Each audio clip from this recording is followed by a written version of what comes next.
ಇವತ್ತಂತೂ ಸಿಕ್ಕಾಬಿಟ್ಟೆ ಸುತ್ತಾಡಿ ಸುಸ್ತು ಆಯಿತು. ಏನು ಮಾಡೋದೋ ಗೊತ್ತಿಲ್ಲ. ಒಂದು ಸ್ವಲ್ಪ ಕೆಲಸ ಇತ್ತು, ಆಚೆ ಹೋಗಿದ್ದೆ. ಆಚೆ ಕೆಲಸ ಎಲ್ಲ ಮುಗಿಸ್ಕೊಂಡು ಬಂದೆ. ಅಷ್ಟರಲ್ಲಿ ಒಂದಷ್ಟು ಮೆಸೇಜ್ಗಳು ಬಂದಿತ್ತು. ಅದನ್ನೆಲ್ಲ ನೋಡಿ ರಿಪ್ಲೈ ಕೊಟ್ಟು ಇವತ್ತು ನಾನು ಆಫರ್ ಕೊಟ್ಟಿದ್ದೆ. ಆಫರ್ ಅಂದರೆ ಯಾವುದೇ ಸೀರೆಗಳನ್ನ ತೊಗೊಳ್ಳಿ ₹150 ಡಿಸ್ಕೌಂಟ್ ಕೊಡ್ತೀನಿ ಅಂತ. ಹಾಗಾಗಿ ತುಂಬ ಜನ ಸ್ಯಾರೀಸ್ಗಳನ್ನ ಬುಕ್ ಮಾಡಿಕೊಂಡ್ರು. ಇವಾಗ ಪ್ರೆಸೆಂಟ್ ನನ್ನ ಹತ್ರ ಇರುವಂಥ ಕಲೆಕ್ಷನ್ಸ್ಗಳನ್ನ ನಾನು ತೋರಿಸ್ತೀನಿ. ಬೇಗ ಬೇಗ ಬುಕ್ ಮಾಡ್ಕೊಳ್ಳಿ. ಯಾಕೆ ಅಂದರೆ ಇವತ್ತು ಒಂದು ಆಫರ್ನ ಕೊಟ್ಟಿದ್ದೀನಿ. ಯಾವುದಾದ್ರೂ ತೊಗೊಳ್ಳಿ ₹150 ನಿಮಗೆ ಡಿಸ್ಕೌಂಟು ಸಿಗುತ್ತೆ ಸ್ಯಾರಿಗೆ. ಹಾಗಾಗಿ ತುಂಬ ಜನ ಬುಕ್ ಮಾಡ್ಕೊಂಡಿದ್ದಾರೆ. ಇರುವಷ್ಟು ಕಲೆಕ್ಷನ್ಸ್ ನಾನು ನಿಮಗೆ ತೋರಿಸಿದ್ದೀನಿ. ಇದಿಷ್ಟೇ ಉಳ್ಕೊಂಡಿರೋದು. ಇದರಲ್ಲಿ ನಿಮ್ಗೆ ಯಾವ್ದು ಸೆಲೆಕ್ಷನ್ ಆಗುತ್ತೆ ಬೇಗ ಬೇಗ ಸ್ಕ್ರೀನ್ಶಾಟ್ ಮಾಡಿ ನೀವು ಬುಕ್ ಮಾಡ್ಕೊಳ್ಳಿ. ನಮ್ಮ ರಾಘವೇಂದ್ರ ಸ್ಯಾರೀಸ್ ಪೇಜಲ್ಲಿ ಬೇಗ ಸೋಲ್ಡ್ ಔಟ್ ಆಗಿಬಿಡುತ್ತೆ. ಇವತ್ತು ನಾನು ಸ್ವಲ್ಪ ಆಚೆ ಕೆಲಸದ ಮೇಲೆ ಹೋಗಿದ್ದೆ. ತುಂಬ ಜನ ನನಗೆ ಮಾತಾಡ್ಸಿದ್ರಿ. ತುಂಬ ಧನ್ಯವಾದಗಳು. Thank you so much. ನಾನು ಅಲ್ಲಿ ಕೂತ್ಕೊಂಡಿದ್ರೆ ಅಲ್ಲಿ ಸೌಮೇಶ್ರೀ ಇದಾರಲ್ಲ, ರಾಘವೇಂದ್ರ ಸ್ವಾಮಿ ಪೂಜೆ ಮಾಡ್ತಾರಲ್ಲ ಅಂತ ಹೇಳ್ತಾರೆ. ಕೇಳೋಕ್ಕೆ ಒಂದು ಖುಷಿ ಆಗುತ್ತೆ. ನಿಮ್ಮೆಲ್ಲರ ಪ್ರೀತಿ ಹೀಗೆ ಇರಲಿ ಅಂತ ನಾನು ಕೇಳ್ಕೊತೀನಿ. ಕೆಲವೊಬ್ಬರು ಒಂದು ಕ್ವಶನ್ಗಳನ್ನ ಕೇಳಿದ್ದಾರೆ, ಅದಕ್ಕೆ ಉತ್ತರನೂ ಕೂಡ ಕೊಡ್ತೀನಿ. ಏನಪ್ಪ ಅದು ಕ್ವಶನ್ ಅಂತ ಅಂದರೆ, ಹೆಣ್ಮಕ್ಳು ರಾಯರಿಗೆ ತುಳಸಿನ ಮುಡಿಸ್ಬಾರ್ದಾ? ನಮಗೆ ಕರೆಕ್ಟಾಗಿ ಹೇಳಿ ಅಕ್ಕ ಅಂತ ಕೇಳಿದ್ದಾರೆ. ಕೆಲವೊಂದು ಪ್ರಶ್ನೆಗಳಿಗೆ ಹೆಣ್ಮಕ್ಳುಗಳು ಎಷ್ಟೆಲ್ಲ ಗೊಂದಲದಲ್ಲಿ ಇರ್ತಾರೆ ಅಂತ ನೋಡಿ. ರಾಯರಿಗೆ ತುಳಸಿನ ಮುಡಿಸೋದ್ರಿಂದ ಏನು ತೊಂದರೆ ಇಲ್ಲ. ಹೆಣ್ಮಕ್ಳು ರಾಯರನ್ನ ಮುಟ್ಬಾರ್ದು ಮೈಲ್ಗೆ ಅಂತ ಏನೇನೇನೋ ಕೆಲವೊಂದು ಮೆಸೇಜ್ಗಳನ್ನ ನೋಡಿದ್ದೀನಿ. ನೀವು ದಯವಿಟ್ಟು ಬೇರೆಯವ್ರ ಮಾತಿಗೆ ಕಿವಿ ಕೊಡಬೇಡಿ. ರಾಯರಿಗೆ ನೀವು ಮನಸ್ಸಿಂದ ಭಕ್ತಿ ಕೊಡಿ ಅಂತ ನಾನು ಕೇಳ್ಕೊತೀನಿ. ನೀವು ತುಳಸಿನ ಹಾಕ್ಬೋದು, ಯಾವುದೇ ರೀತಿ ತೊಂದರೆ ಇಲ್ಲ. ಹೆಣ್ಮಕ್ಳಿಗೆ ಮಂತ್ಲಿ ಸಮಸ್ಯೆ ಇದ್ದಾಗ ಒಂದು 5 ದಿನ ಬೇಡ, ದೇವ್ರ ಮನೆಗೆ ಹೋಗ್ಬೇಡಿ, ದೇವ್ರ ಪೂಜೆನೂ ಮಾಡಬೇಡಿ, ಏನೂ ಮಾಡಬೇಡಿ. ಆದರೆ ಅದಾದಮೇಲೆ ನೀವು ಪೂಜೆ ಸೇವೆ ಮಾಡೋದ್ರಿಂದ ಏನೂ ತೊಂದರೆ ಇಲ್ಲ. ಯಾರೋ ಹೇಳಿದ್ರು ಅಂದ್ಬಿಟ್ಟು ತಲೆ ಕೆಡಿಸ್ಕೊಂಡು ಬೇಜಾರು ಮಾಡ್ಕೊಳ್ಳೋದು ತುಂಬಾ ತಪ್ಪು. ನಾನು ಯಾವಾಗಲೂ ಹೇಳ್ತೀನಿ, ಬೇರೆಯವ್ರ ಮಾತಿಗೆ ಕಿವಿ ಕೊಡಬೇಡಿ.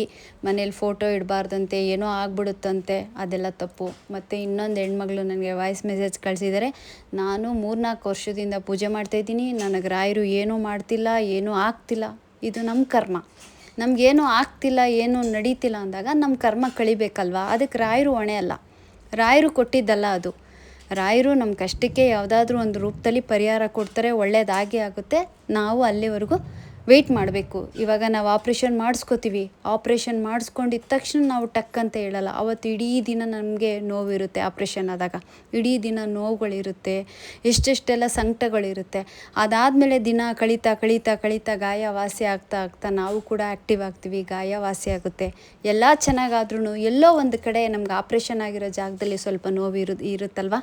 ಹಾಗೆ ನಮ್ಮ ಜೀವನದಲ್ಲಿ ಏನೇ ಒಂದು ಕಷ್ಟಗಳು ಬರ್ತಿದೆ, ಅವಾಗವಾಗ ಹೋಗ್ತಾ ಇದೆ ಅಂದಾಗ ಒಳ್ಳೆ ದಿನ ಬರೋವರೆಗೂ ನಾವು ತಾಳ್ಮೆಯಿಂದ ಇರಬೇಕು, ತಾಳ್ಮೆಯಿಂದ ವೆಯ್ಟ್ ಮಾಡಬೇಕು.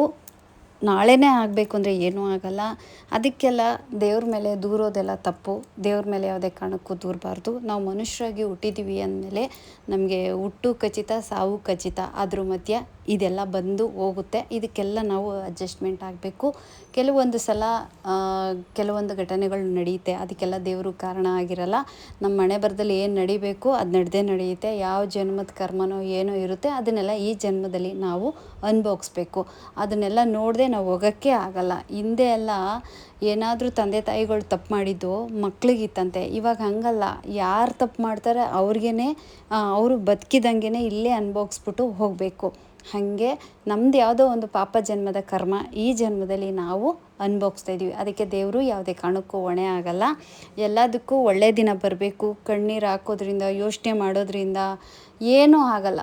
ಸುಮ್ಮನೆ ನಮ್ಮ ಎನರ್ಜಿನ ನಾವು ಕಳ್ಕೊತೀವಿ. ನಮ್ಮ ಎನರ್ಜಿ ಯಾವಾಗಲೂ ಚೆನ್ನಾಗಿರಬೇಕು, ನಾವು ಆ್ಯಕ್ಟಿವ್ ಆಗಿರಬೇಕು ಅಂದರೆ ನಾವು ಖುಷಿಯಾಗಿ ನಗ್ನಗ್ತಾ ಚೆನ್ನಾಗಿ ಇರಬೇಕು.